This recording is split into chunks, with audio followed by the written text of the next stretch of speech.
Hello everyone, मैं दीपक single स्वागत करता हूं सभी का विद्या गुरु के प्लेटफॉर्म पर। दोस्तों, ये वीडियो होने वाली है अक्टूबर महीने के पहले वीक की, जहां पर हम 10 तारीख तक के करंट को करेंगे कवर, 1 से 10 अक्टूबर। पहली बार दोस्तों चैनल पर आए हैं तो चैनल को प्लीज सब्सक्राइब कीजिएगा, बेल आइकॉन को हिट कीजिएगा। और अगर आप थोड़ा बहुत भी मेरे से प्यार करते हैं तो प्लीज सभी लिसनर्स केवल वीडियो को देखे नहीं, वीडियो को जरूर लाइक भी कीजिए यार। व्यूज आ रहे हैं बट लाइक्स नहीं आ रहे हैं, थोड़ा बुरा लगता है। बहुत मेहनत करता हूं आप लोगों के लिए। और डियर, अगर आप एसएससी बैंकिंग की तैयारी कर रहे हैं तो विद्या गुरु, जैसे कि मैं हमेशा बोलता हूं, 2 तरीके के बैचेस मार्केट में हम लेकर आए हैं। लाइव बैचेस दिवाली धमाका ऑफर के साथ, and also the recorded session. But मैं रिकमेंड यही करूंगा कि आप लोग लाइव बैचेस को मतलब की तरफ आगे बढ़े।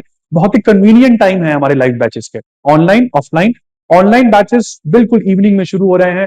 अगर आप एक वर्किंग एस्पिरेंट है तो आपकी नीड्स को सेटिस्फाई करते हुए हम लोगों ने ये बैच निकाले हैं। अब बहुत सारे बच्चे ऑलरेडी तैयारी कर रहे हैं। जीएस आप मेरे साथ ही पढ़ेंगे। हमारी पूरी टीम आपको डेडिकेटेडली एसएससी बैंकिंग की तैयारी करवा रही है। तो विदाउट वेस्टिंग योर टाइम, आइए आपको लेके चलता हूं करंट अफेयर्स की तरफ।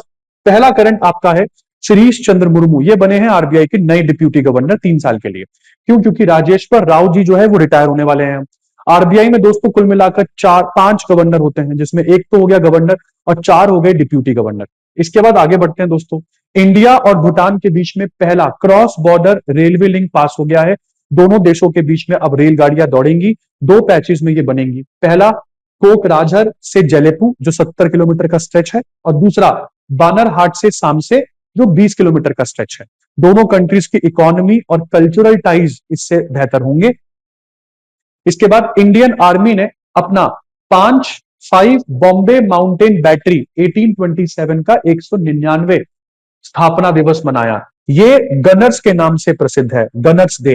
इस फोर्स की स्थापना जब से हुई है तब से अनइंटरप्टेडली ये फोर्स जो है ये सेवा दे रही है। फोर्स का नाम क्या है? 5 बॉम्बे माउंटेन बैटरी फोर्स। 1827 में अंग्रेजों के जमाने में ये बनाई गई थी।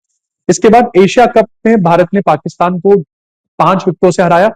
और पहली बार मैंने यहां पर देखा कि कोई टीम बिना ट्रॉफी के सेलिब्रेट कर रही है। हालांकि एक हाई वोल्टेज ड्रामा यहां पर होता है। मोहसिन नकवी जो एशियन क्रिकेट बोर्ड के चेयरमैन है प्लस पाकिस्तान के होम मिनिस्टर भी हैं, भारतीय टीम ने पहलगाम हमले की वजह से जो 22 तारीख को हुए थे अप्रैल में, हम लोगों ने मोहसिन नकवी के हाथों से ट्रॉफी लेने से मना कर दिया था।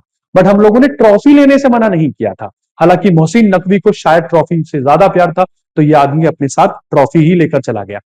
आगे बढ़ते हैं सर। इंडिया की शीतल देवी, सैल्यूट है मुझे, मतलब मैं सैल्यूट करता हूं आपको। मैडम केवल 18 वर्षीय, मतलब 18 वर्ष की हैं ये, और इन्होंने अपनी जिंदगी का पहला गोल्ड जीत लिया है women compound open 2025 world para archery championship में। तो विमेन कंपाउंड ओपन में इन्होंने गोल्ड जीता है। फिर कब? वर्ल्ड पैरा आर्चरी चैंपियनशिप के दौरान। और world para archery championship south Korea के ग्वांगजू में चल रही थी। इसके बाद दोस्तों आगे बढ़ते हैं। International day of older person जो है ये हम 1 तारीख को सेलिब्रेट करते हैं, 1 अक्टूबर को। 1 अक्टूबर को एक और दिन सेलिब्रेट होता है और वो है वर्ल्ड वेजिटेरियन डे। और एक और दिन जो है इंटरनेशनल कॉफी डे। भारत में 2 तरीके की कॉफी उगाई जा रही है। एक तो है जी रोबस्टा, रोबस्टा कॉफी, और दूसरी कॉफी जो दुनिया भर में बहुत प्रसिद्ध है हमारी, वो है अरेबिका। अरेबिका कॉफी को आप कर्नाटका के बाबा बुदान पहाड़ियों में उगाते हैं। कर्नाटका काफी फेमस, बाबा बुदान हिल्स काफी फेमस है कॉफी प्रोडक्शन के लिए। इसके बाद दोस्तों आगे बढ़ते हैं। अगला करंट है, लेफ्टिनेंट जनरल वीरेंद्र वत्स जो है ये एनसीसी के, नेशनल कैडेट कॉर्प के डायरेक्टर जनरल बने हैं। एनसीसी का मोटो लाइन क्या है? यूनिटी एंड डिसिप्लिन, याद कीजिएगा। इसके बाद गांधी जयंती 2 अक्टूबर को बनाई गई, और 2 अक्टूबर के दिन ही हम लोग international day of non violence भी मनाते हैं। गांधी जयंती के दिन ही ये दिन जो है ये मनाया जाता है। इसके बाद भारत का पहला private sector helicopter final assembly line बनकर तैयार हो चुका है। टाटा ग्रुप और फ्रांस की कंपनी एयरबस के बीच में जो कोलैबोरेशन है, पार्टनरशिप है, उसके कारण ये संभव हो पाया है दोस्तों। और यहां पर H-125 नाम के हेलीकॉप्टर को मैन्युफैक्चर और असेंबल किया जाएगा। इसके बाद बालोद डिस्ट्रिक्ट जो छत्तीसगढ़ में है, ये बन गया है भारत का पहला बाल विवाह मुक्त जिला, child marriage free district, Bharat का पहला। और ऐसा क्यों है? क्योंकि अगस्त 2024 में बाल विवाह मुक्त भारत मुहिम चल रही थी, जिस मुहिम के अंतर्गत छत्तीसगढ़ ने इस सीट को अपने नाम किया है। पिछले बीते 2 सालों में एक भी केस छत्तीसगढ़ में बाल विवाह का रजिस्टर नहीं किया गया था, मतलब इस पर्टिकुलर जिले में, बालोद में। इसके बाद भारतीय मूल की अमिता चौधरी बनी है ग्लोबल सस्टेनेबल इंश्योरेंस बोर्ड की चेयरपर्सन। यूनाइटेड नेशन के ग्लोबल सस्टेनेबल इंश्योरेंस बोर्ड की चेयरपर्सन, ये पहली भारतीय महिला है, भारतीय मूल की महिला है जिनको ये पोस्ट मिली है, अमिता चौधरी। इसके बाद दोस्तों आगे बढ़ते हैं। इंडियन आर्मी और नेवी ने मिलकर एक एक्सरसाइज कंडक्ट करी है भारत की पूर्वी सीमा के पास, पूर्वी तटीय रेखा के पास। नाम है इसका जल प्रहार 2025। इसमें इंडियन एयरफोर्स आपको यहां पर कहीं देखने को नहीं मिल रही, इंडियन एयरफोर्स आपको यहां पर कहीं पर देखने को नहीं मिली। इसके बाद फ्रेंड्स आगे बढ़ते हैं। अगला करण जो है वो आप लोगों का है इलॉन मस्क। इन्होंने फिर एलिसन जी को पीछे छोड़ दिया है। इलॉन मस्क की अगर हम बात करें तो इलॉन मस्क जो है real time billionaires tracker, Forbes की real time billionaires tracker report अक्टूबर 2025 के अनुसार इलॉन मस्क बने हैं दुनिया के पहले व्यक्ति, I said first in the world, जिनकी नेटवर्थ 500 बिलियन डॉलर को पार कर गई है। 500.1 बिलियन डॉलर अपने आप में बड़ी बात है। तो लैरी एलिसन जो ओरेकल के फाउंडर है उनसे 150 बिलियन डॉलर आगे चल रहे हैं। इसके बाद दोस्तों एनसीआरबी का डेटा है, ये 2025 में आया है, बट डेटा 2 साल पुराना है, 2023 की रिपोर्ट है ये। और इस रिपोर्ट के अनुसार नॉर्थ ईस्ट इंडिया में सबसे ज्यादा वायलेंट राज्य बनकर आया है मणिपुर। ऐसा क्यों? क्योंकि वैली में रहने वाले मैतई और हिल्स पे रहने वाले कुकी और मैतई जो ट्राइब है उनके बीच में काफी समय से जो वायलेंट क्लैशेस हैं वो चलते जा रहे हैं, जिसकी वजह से अभी तक 260 से ज्यादा लोग मरे हैं इन क्लैशेस की वजह से। हालांकि मणिपुर के बाद दूसरे नंबर पर आपको यहाँ पर असम दिखा, असम जो है वो मणिपुर के बाद सेकंड नंबर पर आपको यहाँ पर दिखा, मतलब नॉर्थ ईस्ट में होने वाले हिंसा में। इसके बाद लेजेंडरी हिंदुस्तानी क्लासिकल मेस्ट्रो पंडित चन्नूलाल मिश्रा, इनका देहांत हो गया है 89 की उम्र में मिर्जापुर में। बनारस घराने के थे ये अपना जो चन्नूलाल मिश्रा है, और संगीत इनको सिखाया था पंडित बद्री प्रसाद मिश्रा ने। इसके बाद जवाहरलाल नेहरू पोर्ट भारत का पहला पोर्ट बना है जहां पर स्वैपेबल बैटरी वाले इलेक्ट्रिक ट्रक्स की पूरी फ्लीट लॉन्च कर दी गई है। बिल्कुल सर, नेवा शेवा पोर्ट है, अगर हम जेएलएन पोर्ट की बात करें, बिल्कुल नेवा शेवा पोर्ट है ये। जवाहरलाल नेहरू पोर्ट को नेवा शेवा पोर्ट भी आप लोग बोल रहे हैं। और सबसे इंपॉर्टेंट चीज है इलेक्ट्रिक ट्रक्स स्वैपेबल बैटरी वाले हैं ये। बैटरी निकालो, चार्ज बैटरी डालो और ट्रक चलाओ। तो चार्जिंग पॉट्स जो है स्वैपेबल बैटरी वाले वो यहाँ पे लगाए गए हैं। दूसरी इंपॉर्टेंट चीज, ये ट्रक सड़कों पे नहीं दौड़ने वाले हैं बाहर, नेवा शेवा पोर्ट के अंदर ही रहेंगे। जेएलएन पोर्ट के अंदर कंटेनर को एक जगह से दूसरी जगह पहुंचाने का काम जो ट्रक करते हैं वो इस तरीके से ये लोग करेंगे। इसके बाद ISSA अवार्ड भारत जीता, international social security association award 2025। क्यों मिला हमें? Outstanding achievement in social security. तो सामाजिक सुरक्षा में जो भारत ने आउटस्टैंडिंग अचीवमेंट हासिल करी है उस वजह से हम लोगों को यह अवार्ड कहां मिला? कोलालंपुर में मिला। किसने दिया? वर्ल्ड सोशल सिक्योरिटी फोरम 2025 में हमको यह अवार्ड यहां पर मिला है 163 देशों में। इसके बाद भारतीय सेना, भारतीय वायुसेना जिस फाइटर जेट पर काफी समय तक निर्भर रही, MiG-21 का आखिरी स्क्वाड्रन हम लोगों ने रिटायर करा। ये आखिरी स्क्वाड्रन चंडीगढ़ एयरपोर्ट पर था, और आपको बता दूं 1963 सोवियत मॉडल है, जो ऑपरेशन सिंदूर के वक्त भी हम लोग इस मॉडल पर काफी समय तक रिलाय करते रहे थे। हाँ, ऑपरेशन सिंदूर के समय में भी हमने अपने MiG-21 को नहीं छोड़ा था। हालांकि इनको फ्लाइंग कॉफिन जरूर कहा जाता है। रंग दे बसंती नाम की मूवी भी आपने MiG-21 पर बनी देखी है। तो अब MiG-21 के जाने की वजह से भारत में टोटल स्क्वाड्रन जो रह गए हैं वो 29 है। और आपको चाहिए कितने? फाइटर जेट की स्क्वाड्रन हमको कम से कम 42 चाहिए। तो अभी भी हम लोग 13 स्क्वाड्रन पीछे चल रहे हैं। आप समझ सकते हैं कि ये भारत की इस समय बहुत बड़ी जरूरत है फाइटर जेट्स परचेज करना। फॉर श्योर मैं एक चीज तो इस चैनल पर बोल दे रहा हूं, F-35 तो अपन लोग परचेज करने वाले नहीं है जिस तरीके से ट्रंप चल रहे हैं। आगे बढ़ते हैं दोस्तों। फ्रीडम फाइटर नाम है डॉक्टर जीजी पारिक, इनका देहांत 100 साल की उम्र में मुंबई में हुआ। जीजी पारिक 1942 के भारत छोड़ो आंदोलन में इन्होंने भाग लिया था, जहां पर ये अरेस्ट हुए थे। 10 महीने तक इन्होंने जेल में इन्होंने 10 महीने बिताए थे। जीजी पारिक को सेंट ऑफ द सोशलिस्ट, मतलब समाजवादियों का संत भी कहा जाता है, इनकी सिंप्लिसिटी की वजह से। हालांकि इनका देहांत हो गया है। 1946 में कांग्रेस सोशलिस्ट पार्टी के कैडेट मेंबर रहे थे सर। 1947 में बॉम्बे स्टूडेंट्स कांग्रेस के राष्ट्रपति रहे थे सर।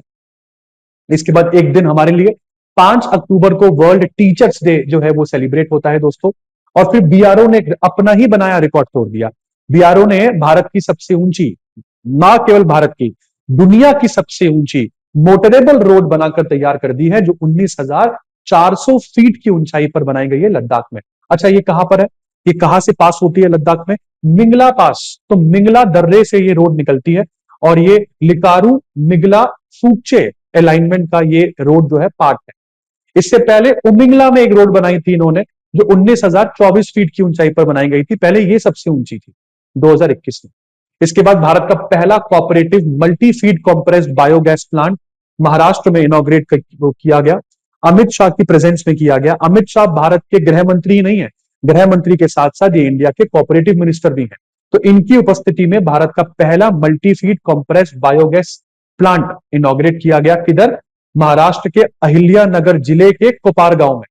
इसके बाद दोस्तों राजस्थान का पहला नमो बायोडायवर्सिटी पार्क जो है वो अलवर में खोला गया। आपको बता दूं, इसको इनॉग्रेट करने के लिए भारत के जो केंद्र सरकार के पर्यावरण मंत्री है भूपेंद्र यादव जी, वो यहां पर गए और इस पार्क को नमो पार्क कहा गया है, नमो बायोडायवर्सिटी पार्क। यहाँ पर नमो वन लिखा भी हुआ है, नमो वन आप देख सकते हैं इमेज को थोड़ा जूम करके। और आगे बढ़ते हैं जी। अब आता हूं मैं मेडिसिन में नोबेल प्राइज किसको दिया गया। मेडिसिन में 3 लोगों को नोबेल प्राइज दिया गया, मैरी ई ब्रनको, फ्रेड रैम्सडेल, शिमोन सागागुची। माफ कीजिएगा अगर इसमें से किसी का नाम मैंने गलत प्रोनाउंसिएट किया, बट इन तीनों ने कमाल की चीज करी है। इन्होंने एक ऐसा दवाई जो है इसकी खोज कर ली है जिससे आपका इम्यून सिस्टम, आपका प्रतिरोधक तंत्र, आप ही की बॉडी के टिश्यू पर जो अटैक करने लगता था बीमारियों में, वो नहीं करेगा। तो आपका इम्यून सिस्टम जो है वो अपनी ही बॉडी के टिश्यूज पर अटैक नहीं करेगा। ऐसी दवाई की खोज इन्होंने कर ली है। इसके बाद भारतीय और यूके नौसेना के बीच में एक्सरसाइज कोनकन हुई। एक्सरसाइज कोनकन भारत की पश्चिमी तट के पास दोनों नौसेना के बीच में होती है यहां पर।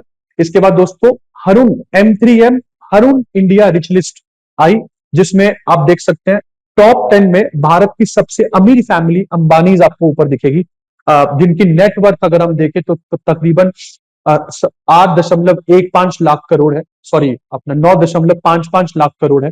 और इनके ठीक नीचे सेकंड पायदान पर गौतम अडानी आपको देखने को मिले 8.15 लाख करोड़ की नेटवर्थ के साथ। और इस लिस्ट में एकमात्र महिला है, नाम है इनका रोशनी नाडर मल्होत्रा, एचपी की, 2.84 लाख करोड़ इनकी नेटवर्थ है ना। आगे बढ़ते हैं सर। इसके बाद इंडिया ने अभी तक, मैंने अपनी वीडियो में भी बताया था आपको कि world para athletics championship India में दिल्ली में हो रही थी। तो वर्ल्ड पैरा एथलेटिक्स चैंपियनशिप में अभी तक का सबसे बेहतरीन टोटल मेलिकास्ट, मतलब टोटल मेडल टैली हम लोगों ने प्राप्त किया है। भारत ने इन टोटल 6 मेडल जीते हैं, गोल्ड 7 जीते हैं, सिल्वर 5 जीते हैं, ब्रॉन्ज 18 मेडल हम लोगों ने यहाँ पर जीते हैं टोटल में। हमारा प्रीवियस रिकॉर्ड था 17 मेडल का। एक बार जल्दी से आपको दिखाना चाहूंगा कौन कौन सी कैटेगरी में हम लोगों ने यहाँ पर मेडल जीता है। बेटा जो गोल्ड मेडलिस्ट है वो सबसे इंपॉर्टेंट रहते हैं। सिमरन शर्मा विमेन 100 मीटर में गोल्ड मेडल जीतती है, Nishad Kumar men's high jump में gold medal, Sumit Antil men's javelin throw में gold medal, Sandeep Sanjay Sargar men's javelin throw में gold medal, Rinku Hooda men's javelin throw में gold medal, Shailesh Kumar men's high jump में गोल्ड मेडल। और इसमें सिमरन शर्मा एकमात्र ऐसी प्लेयर है पूरे की पूरे वर्ल्ड पैरा एथलेटिक्स चैंपियनशिप के दौरान जिन्होंने भारत की तरफ से 2 मेडल जीते एक इवेंट में, एक गोल्ड और एक सिल्वर। एक गोल्ड और एक सिल्वर आपको यहां पर देखने को मिला है ना। थोड़ा सा ज्यादा ही जूम कर लिया मैंने। तो ये है आपके पास लिस्ट। इसके बाद दोस्तों आगे बढ़ते हैं। 7 अक्टूबर को वर्ल्ड कॉटन डे सेलिब्रेट होता है। नेक्स्ट, HSBC ने दुनिया को दिखा दिया इनका क्वांटम कंप्यूटर जो है वो रियल वर्ल्ड प्रॉब्लम्स को भी सॉल्व कर सकता है। जी हाँ, क्वांटम कंप्यूटर में इन्होंने क्वांटम फिजिक्स के प्रिंसिपल्स का इस्तेमाल किया और बताया कि एल्गोरिदमिक बॉन्ड ट्रेडिंग में किस तरीके से क्वांटम कंप्यूटर्स का इस्तेमाल किया जा सकता है। इन्होंने बताया कि इनके द्वारा किए गए प्रयोग में यह पता लगा है कि हमारा क्वांटम कंप्यूटर पहले के मुकाबले 34% ज्यादा, I said in comparison to पहले के मुकाबले इस बार 34% उसमें इंप्रूवमेंट हुई है। और वो अब अच्छे से बता सकता है कि दिए गए प्राइस पर क्या, दिए गए मतलब कोट किए गए प्राइस पर क्या बॉन्ड ट्रेड हो पाएगी या नहीं, है ना। तो ये एक बहुत मतलब एक एडवांटेज, ये क्वांटम कंप्यूटर्स की एक एडवांटेज दिखाता है ओवर क्लासिकल कंप्यूटर्स। HSBC का नाम याद करना। इसके बाद दोस्तों 68 कॉमनवेल्थ पार्लियामेंट्री कॉन्फ्रेंस 2025 इस बार हुई बारबाडोस के शहर ब्रिज टाउन में, बारबाडोस के ब्रिज टाउन में 5 से 12 अक्टूबर तक की चली। भारत की तरफ से लोकसभा स्पीकर अध्यक्ष ओम बिरला जी यहां पर आप लोगों को जाते हुए दिखाई दिए। इसके बाद इस पूरे पार्लियामेंट्री कॉन्फ्रेंस की थीम क्या रही? Commonwealth a global partner emphasizing democracy, sustainable development and digital inclusion. इसके बाद दोस्तों तेलंगाना का बाथुकम्मा फेस्टिवल, इन्होंने 2 गिनीज वर्ल्ड रिकॉर्ड बनाए हैं। सबसे पहला रिकॉर्ड, सबसे ज्यादा फूलों का इस्तेमाल किया है इन्होंने यहाँ पर, लार्जेस्ट फ्लोरल अरेंजमेंट। और दूसरा यहाँ पर क्या है कि सबसे ज्यादा सिंक्रोनाइज्ड फीमेल डांसर्स ने डांस किया यहाँ पर। सिंक्रोनाइज मतलब एक ताल पर एक जैसे स्टेप। तो largest synchronized female dance participants का गिनीज वर्ल्ड रिकॉर्ड और लार्जेस्ट फ्लोरल अरेंजमेंट का वर्ल्ड रिकॉर्ड। अब यहां पर आते हैं कि बाथुकम्मा फेस्टिवल जब नवरात्रि का त्योहार मनाया जा रहा होता है, तब बाथुकम्मा फेस्टिवल जो है वो तेलंगाना में लोग मनाते हैं। ये victory of good over evil को दर्शाता है, मतलब अच्छाई की बुराई पर विजय को दर्शाता है। और हार्वेस्ट सीजन, जब कटाई का सीजन होता है, उस समय भी बाथुकम्मा फेस्टिवल तेलंगाना के लोग जो है वो मनाते हैं। इसके बाद दोस्तों इंडिया का पहला डुगोंग कंजर्वेशन रिजर्व। डुगोंग क्या है? पहली बात तो आप इसको सी काऊ कहते हैं। दूसरी बात, ये स्टेट एनिमल है अंडमान निकोबार आइलैंड का। अंडमान निकोबार आइलैंड का ये राज्य जानवर कहलाता है, अंडमान एंड निकोबार आइलैंड्स। तो ये एक प्रोटेक्टेड स्पीशीज है वाइल्ड लाइफ प्रोटेक्शन एक्ट 1972 के अंतर्गत, वन्य जीव संरक्षण अधिनियम 1972 के अंतर्गत एक प्रोटेक्टेड प्रजाति है। इंडिया का पहला डुगोंग कंजर्वेशन रिजर्व बना है पाकबे, तमिलनाडु में, जिसकी स्थापना यूं तो 2022 में ही हो गई थी, बट अब इसको आईयूसीएन के द्वारा रिकॉग्नाइज कर लिया गया है ना। अब ये आईयूसीएन द्वारा रिकॉग्नाइज्ड है। इसके बाद दोस्तों आगे बढ़ते हैं। अगला करंट जो है वो आप लोगों का, वेटरन जर्नलिस्ट हरिंदर बजेवा की नई बुक आई है, they will shoot you madam. They will shoot you madam, Harinder Bajwa madam ने अपनी इस बुक में अपनी पत्रकारिता के 40 सालों को दर्शाया है। इन्होंने बताया है कि जब ऑपरेशन ब्लू स्टार 1984 में चल रहा था तब क्या माहौल था, 26/11 के जब आतंकवादी हमले हुए थे तब कैसा माहौल था। तो काफी बेहतरीन किताब है अगर हम हरिंदर बजेवा की इस किताब के बारे में बात करते हैं। इसके बाद दोस्तों मीराबाई चानू देखकर लगता है कि मैडम अपने अंतरराष्ट्रीय फॉर्म को दोबारा प्राप्त कर चुकी हैं। बिल्कुल, इन्होंने वर्ल्ड वेट लिफ्टिंग चैंपियनशिप 2025 में सिल्वर मेडल जीता, रजत पदक जीता है मैडम ने यहाँ पर 48 केजी कैटेगरी में। कहां पर चल रही थी ये वर्ल्ड वेट लिफ्टिंग चैंपियनशिप? ये चल रही थी नॉर्वे में। मैडम ने 48 केजी कैटेगरी में भारत के राष्ट्रीय रिकॉर्ड्स को तोड़ा है, नेशनल रिकॉर्ड्स भी तोड़े हैं। क्या कमबैक किया है मैडम ने। इसके बाद 8 अक्टूबर को इंडियन एयरफोर्स डे सेलिब्रेट हुआ और इसके बाद तो भाई साहब हो इंडियन एयरफोर्स डे में जो इन्होंने मेन्यू निकाली, वो मेन्यू पूरी दुनिया में फ्लोट हुई, जहां पे बहावलपुर पता नहीं टिक्का था या रावलपिंडी चने थे। एक्चुअली में ये वो सारे एयरबेस थे जो इंडियन एयरफोर्स ने ऑपरेशन सिंदूर में उड़ाए थे। उसके नाम पर भाइयों ने एक पूरी मेन्यू ही निकाल दी। इसके बाद भारत बना दुनिया में 7वां सबसे बड़ा निवेशक गोल्ड एक्सचेंज फंड में, गोल्ड ईटीएफ में, एक्सचेंज ट्रेडेड फंड में 7वां सबसे बड़ा निवेशक भारत बना। पिछले कुछ महीनों में आपने देखा होगा कि गोल्ड की वैल्यू लगातार बढ़ती जा रही है और गोल्ड जो है वो 2025 में तकरीबन 45% बढ़ गया है, जिसकी वजह से गोल्ड ईटीएफ में भारतीयों का टोटल निवेश पहुंच गया है $8.9 बिलियन, जो दुनिया में 7वां सबसे बड़ा है। दुनिया के दिग्गज देशों से भी कई आगे हैं हम इस ईटीएफ में, जैसे जापान, ऑस्ट्रेलिया, इटली, हांगकांग जैसे देशों से आगे हैं। हमने कनाडा की बराबरी कर ली है इस चीज में। हालांकि दुनिया में सबसे ज्यादा ईटीएफ में निवेश अमेरिका का है, उसके बाद यूके का, Switzerland, Germany, China, France, but हम भी पीछे नहीं है।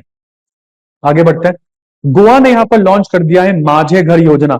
माझे घर योजना उन घरों को मान्यता देगा, उन लोगों को यहां पर अधिकार दिए जाएंगे, रहने के अधिकार, जिन लोगों ने घर बना रखे हैं या तो सामुदायिक जगहों पर, नहीं तो सरकारी जगहों पर। तो सरकारी जगहों पर या सामुदायिक जगहों पर जो आपने इलीगल कंस्ट्रक्शन करी हुई है, ऐसे लोगों को अब लीगल राइट्स माझे घर योजना में गोवा की सरकार देगी। इसमें कई सारे नियमों का इस्तेमाल किया जा रहा है, जैसे Goa land revenue code, Goa regularization of unauthorized construction act और फॉरेस्ट राइट्स एक्ट। इसके बाद दोस्तों यूनियन कैबिनेट ने यहां पर मंजूरी दे दी है कि आप सेलिब्रेट कीजिए, पूरे भारत में सेलिब्रेट होना चाहिए क्या, 150वां दिवस वंदे मातरम का।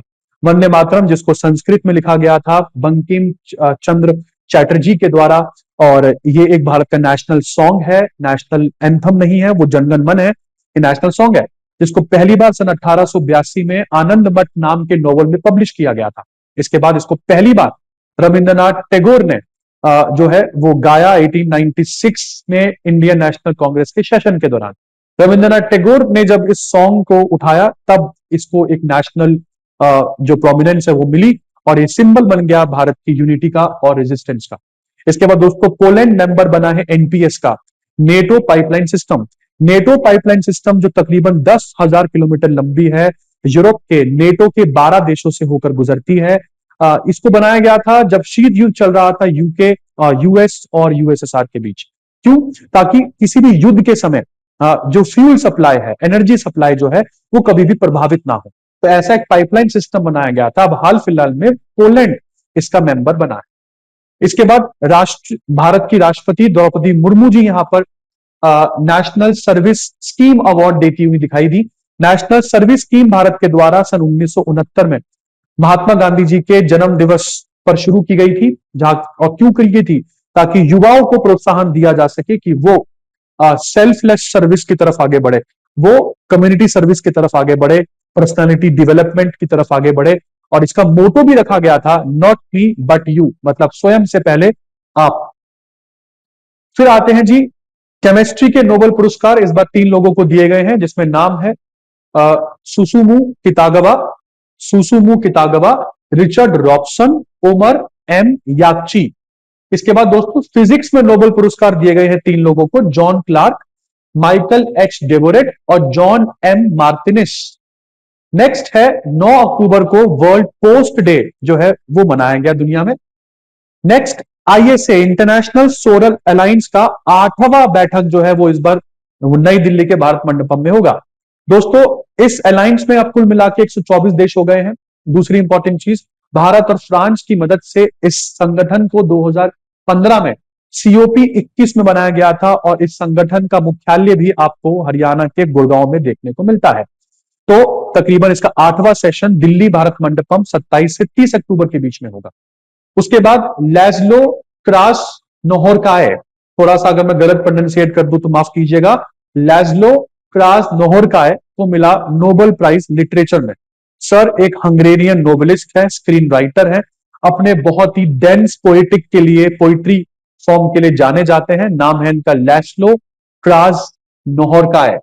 इसके बाद दोस्तों रिजर्व बैंक ऑफ इंडिया ने श्री संजय कुमार हसंदा को अपना नया एग्जीक्यूटिव डायरेक्टर चुन लिया है। सर पद पर 3 मार्च से बैठेंगे और इन्होंने आरबीआई 6 अक्टूबर 2025 को ही रीज्वाइन किया था, जब इन्होंने अपना कॉम्प्यूटेशन मतलब अपना डिप्यूटेशन कंप्लीट किया as a senior advisor to executive director India at IMF. तो पहले इससे पहले आईएमएफ में थे ये, तो आरबीआई को रीज्वाइन किया अक्टूबर 2025 में और अब बन गए हैं आरबीआई के नए एग्जीक्यूटिव डायरेक्टर। इसके बाद ग्रुप कैप्टन शुभांशु शुक्ला जी को बना दिया गया है ब्रांड एम्बेसडर किसका? विकसित भारत बिल्डाथॉन का। विकसित भारत बिल्डाथॉन एक प्रॉब्लम सॉल्विंग इवेंट है जिसको भारत में ministry of education, Atal innovation mission और नीति आयोग के द्वारा करवाया जाता है। भारत में सबसे बड़ा स्कूली बच्चों के लिए करवाया जाने वाला हैकाथॉन है ये। क्या नाम है इस हैकाथॉन का? विकसित भारत बिल्डाथॉन। इसके बाद दोस्तों वर्ल्ड एग डे, अंडों के लिए भी विश्व दिवस सेलिब्रेट होता है 10 अक्टूबर को। अंडा कितना जरूरी है लाइफ में दर्शाया जाता है। द माइटी एग इसकी थीम रखी गई, the mighty egg packed with natural nutrition. Protein powder खाने की जरूरत नहीं है, अंडा खाओ। इसके बाद दोस्तों आखिरी करंट है वर्ल्ड मेंटल हेल्थ डे 10 अक्टूबर को मनाया जाता है। और इसी के साथ मैं दीपक सिंघल आशा करता हूं कि आप लोगों को ये शॉर्ट वीडियो बहुत पसंद आई होगी। इसमें इन टोटल हम लोगों ने मतलब 53-54 टॉपिक्स जो है वो पूरे जो 10 दिन में बीते वो कवर किए हैं। और इसी तरह की वीडियोस देखने के लिए दोस्तों विद्या गुरु को जरूर पसंद करें। वीडियो को लाइक किए बिना मत जाइएगा, थोड़ी सी हिम्मत मिलती रहती है कि हाँ मेरा काम बच्चों को समझ में आ रहा है। कोई सजेशन अगर आपको देना है तो वो भी वेलकम है। ऐसा नहीं है कि आप सजेशन नहीं दे सकते, कमेंट सेक्शन का इस्तेमाल कीजिए। मिलते हैं बहुत ही जल्द अगली वीडियो में, तब तक के लिए अपना ध्यान रखिए। धन्यवाद, thank you so very much.